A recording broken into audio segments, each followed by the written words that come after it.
जय गुरु जी। शिव शंकर को जिसने पूजा उसका ही उद्धार हुआ। अंत काल में भव सागर को उसका बेड़ा पार हुआ।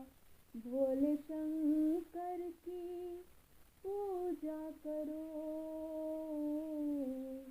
ध्यान चरणों में उनके धरो। ओम नमः शिवाय, शिव जी सदा सहाय। ओम नमः शिवाय, गुरु जी सदा सहाय।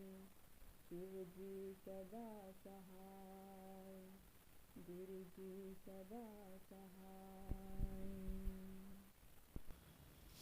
जय गुरु जी। संगत जी, सबसे पहले मैं आपसे, प्यारी संगत से और मेरे गुरु जी महाराज जी से क्षमा याचना करूंगी कि मैं प्रतिदिन शिव पुराण का आपको अध्ययन नहीं करा सकी।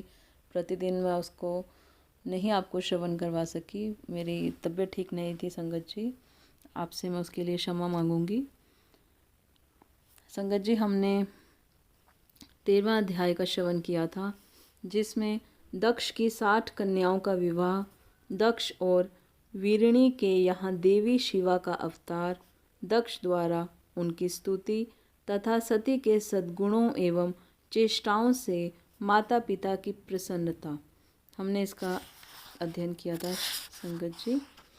आज हम 14वें अध्याय का श्रवण करेंगे। बोलो गणपति महाराज की जय, बोलो शंकर भगवान की जय, भोलेनाथ भंडारी की जय, बोलो सद्गुरु महाराज की जय। महाशिव पुराण कथा, रुद्र संहिता, द्वितीय खंड, 14वां अध्याय। सती के तपस्या से संतुष्ट देवताओं का कैलाश में जाकर भगवान शिव का स्तवन करना। ब्रह्मा जी कहते हैं, नारद, एक दिन मैंने तुम्हारे साथ जाकर पिता के पास खड़ी हुई सती को देखा। वह तीनों लोकों की सारभूता सुंदरी थी। उसके पिता ने मुझे नमस्कार करके तुम्हारा भी सत्कार किया। यह देख लोक लीला का अनुसरण करने वाली सती ने भक्ति और प्रसन्नता के साथ मुझको और तुमको भी प्रणाम किया। नारद, तदनंतर सती की ओर देखते हुए हम और तुम दक्ष के दिए हुए शुभ आसन पर बैठ गए। तत्पश्चात मैंने उस विनयशीला बालिका से कहा, सती, जो केवल तुम्हें ही चाहते हैं और तुम्हारे मन में भी एकमात्र जिनकी ही कामना है, उन्हीं सर्वज्ञ जगदीश्वर महादेव जी को तुम पति रूप में प्राप्त करो। शुभे, जो तुम्हारे सिवा दूसरी किसी स्त्री को पत्नी रूप में ना तो ग्रहण कर सके हैं, ना करते हैं और ना भविष्य में ही ग्रहण करेंगे, वे ही भगवान शिव तुम्हारे पति हों। वे तुम्हारे ही योग्य हैं, दूसरे के नहीं। नारद, सती से ऐसा कहकर मैं दक्ष के घर में देर तक ठहरा रहा। फिर उनसे विदा ले मैं और तुम दोनों अपने अपने स्थान को चले आए। मेरी बात को सुनकर दक्ष को बड़ी प्रसन्नता हुई। उनकी सारी मानसिक चिंता दूर हो गई और उन्होंने अपनी पुत्री को परमेश्वरी समझकर गोद में उठा लिया। इस प्रकार कुमारोचित सुंदर लीला विहारों से सुशोभित होती हुई भक्त वत्सला सती, जो स्वेच्छा से मानव रूप धारण करके प्रकट हुई थीं, कुमारावस्था पार कर गईं। बाल्यावस्था बिताकर किंचित युवावस्था को प्राप्त हुई सती अत्यंत तेज एवं शोभा से संपन्न हो संपूर्ण अंगों से मनोहर दिखाई देने लगी। लोकेश दक्ष ने देखा कि सती के शरीर में युवावस्था के लक्षण प्रकट होने लगे हैं। तब उनके मन में ये चिंता हुई कि मैं महादेव जी के साथ इनका विवाह कैसे करूं। सती स्वयं भी महादेव जी को पाने की प्रतिदिन अभिलाषा रखती थीं। अतः पिता के मनोभाव को समझकर वे माता के निकट गईं। विशाल बुद्धि वाली सती रूपिणी परमेश्वरी शिवा ने अपनी माता वीरिणी से भगवान शंकर की प्रसन्नता के निमित्त तपस्या करने के लिए आज्ञा मांगी। माता की आज्ञा मिल गई। अतः दृढ़ता पूर्वक व्रत का पालन करने वाली सती ने महेश्वर को पति रूप में प्राप्त करने के लिए अपने घर पर ही उनकी आराधना आरंभ की। अश्विन मास में नंदा, प्रतिपदा, षष्ठी और एकादशी तिथियों में उन्होंने भक्ति पूर्वक गुड़, भात और नमक चढ़ाकर भगवान शिव का पूजन किया और उन्हें नमस्कार करके उसी नियम के साथ उस मास को व्यतीत किया। कार्तिक मास की चतुर्दशी को सजाकर रखे हुए मालपुओं और खीर से परमेश्वर शिव की आराधना करके वे निरंतर उनका चिंतन करने लगीं। मार्गशीर्ष मास के कृष्ण पक्ष की अष्टमी तिथि को तिल, जौ और चावल से हर की पूजा करके, ज्योतिर्मय दीप दिखाकर अथवा आरती करके सती दिन बिताती थीं। पौष मास के शुक्ल पक्ष की सप्तमी को रात भर जागरण करके प्रातःकाल खिचड़ी का नैवेद्य लगा वे शिव की पूजा करती थीं। माघ की पूर्णिमा को रात में जागरण करके सवेरे नदी में नहाती और गीले वस्त्र से ही तट पर बैठकर भगवान शंकर की पूजा करती थीं। फाल्गुन मास के कृष्ण पक्ष की चतुर्दशी तिथि को रात में जागरण करके उस रात्रि के चारों पहरों में शिवजी की विशेष पूजा करती और नटों द्वारा नाटक भी कराती थीं। चैत्र मास के शुक्ल पक्ष की चतुर्दशी को वे दिन रात शिव का स्मरण करती हुई समय बिताती और ढाक के फूलों तथा दवनों से भगवान शिव की पूजा करती थीं। वैशाख शुक्ल तृतीया को सती तिल का आहार करके रहती और नए जौ के भात से रुद्रदेव की पूजा करके उस महीने को बिताती थीं।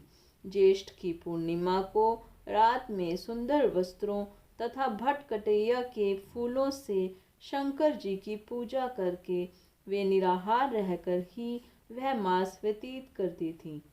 आषाढ़ के शुक्ल पक्ष की चतुर्दशी को काले वस्त्र और भटकटैया के फूलों से वे रुद्रदेव का पूजन करती थीं। श्रवण मास के शुक्ल पक्ष की अष्टमी एवं चतुर्दशी को वे यज्ञोपवीतों वस्त्रों तथा कुश की पवित्री से शिव की पूजा किया करती थीं। भाद्रपद मास के कृष्ण पक्ष की त्रयोदशी तिथि को नाना प्रकार के फूलों और फलों से शिव का पूजन करके सती चतुर्दशी तिथि को केवल जल का आहार किया करती। भांति भांति के फलों, फूलों और उस समय उत्पन्न होने वाले अन्नों द्वारा वे शिव की पूजा करती और महीने भर अत्यंत नियमित आहार करके केवल जप में लगी रहती थीं। सभी महीनों में सारे दिन सती शिव की आराधना में ही संलग्न रहती थीं।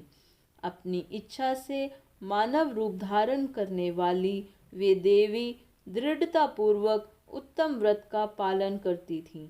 इस प्रकार नंदा व्रत को पूर्ण रूप से समाप्त करके भगवान शिव में अनन्य भाव रखने वाली सती एकाग्रचित हो बड़े प्रेम से भगवान शिव का ध्यान करने लगी तथा उस ध्यान में ही निश्चल भाव से स्थित हो गई। मुने इसी समय सब देवता और ऋषि भगवान विष्णु और मुझको आगे करके सती की तपस्या देखने के लिए गए। वहां आकर देवताओं ने देखा सती मूर्तिमती दूसरी सिद्धि के समान जान पड़ती हैं। वे भगवान शिव के ध्यान में निमग्न हो उस समय सिद्धावस्था को पहुंच गई हैं। समस्त देवताओं ने बड़ी प्रसन्नता के साथ वहां दोनों हाथ जोड़कर सती को नमस्कार किया। मुनियों ने भी नमस्तक झुकाए तथा श्री हरि आदि के मन में प्रीति उमड़ आई। श्री विष्णु आदि सब देवता और मुनि आश्चर्यचकित हो सती देवी की तपस्या की भूरी भूरी प्रशंसा करने लगे। फिर देवी को प्रणाम करके वे देवता और मुनि तुरंत ही गिरिश्रेष्ठ कैलाश को गए, जो भगवान शिव को बहुत ही प्रिय है। सवित्री के साथ मैं और लक्ष्मी के साथ भगवान वासुदेव भी प्रसन्नता पूर्वक महादेव जी के निकट गए। वहां जाकर भगवान शिव को देखते ही बड़े वेग से प्रणाम करके सब देवताओं ने दोनों हाथ जोड़ विनीत भाव से नाना प्रकार के स्तोत्रों द्वारा उनकी स्तुति करके अंत में कहा, प्रभु आपकी सत्व रज और तम नामक जो 3 शक्तियां हैं, उनके राग आदि वेग असह्य हैं। वेदत्री अथवा लोकत्री आपका स्वरूप है। आप शरणागतों के पालक हैं तथा आपकी शक्ति बहुत बड़ी है, उसकी कहीं कोई सीमा नहीं है। आपको नमस्कार है। दुर्गापते, जिनकी इंद्रियां दुष्ट हैं, वश में नहीं हो पाती, उनके लिए आपकी प्राप्ति का कोई मार्ग सुलभ नहीं है। आप सदा भक्तों के उद्धार में तत्पर रहते हैं। आपका तेज छिपा हुआ है। आपको नमस्कार है। आपकी माया शक्ति रूपा जो अहम बुद्धि है, उससे आत्मा का स्वरूप ढक गया है। अतएव यह मूढ़ बुद्धि जीव अपने स्वरूप को नहीं जान पाता। आपकी महिमा का पार पाना अत्यंत कठिन ही नहीं, सर्वथा असंभव है। हम आप महाप्रभु को मस्तक झुकाते हैं। ब्रह्मा जी कहते हैं, नारद, इस प्रकार महादेव जी की स्तुति करके श्री विष्णु आदि सब देवता उत्तम भक्ति से मस्तक झुकाए प्रभु शिव जी के आगे चुपचाप खड़े हो गए। इति श्री महाशिव पुराण कथा रुद्र संहिता 14वां अध्याय समाप्त। कर्पूर गौरम करुणावतारम संसार सारम भुजगेन्द्रहारम सदा वसंतम हृदयारविंदे भवं भवानी सहितं नमामि। भवं भवानी सहितं नमामि। जय गुरु जी।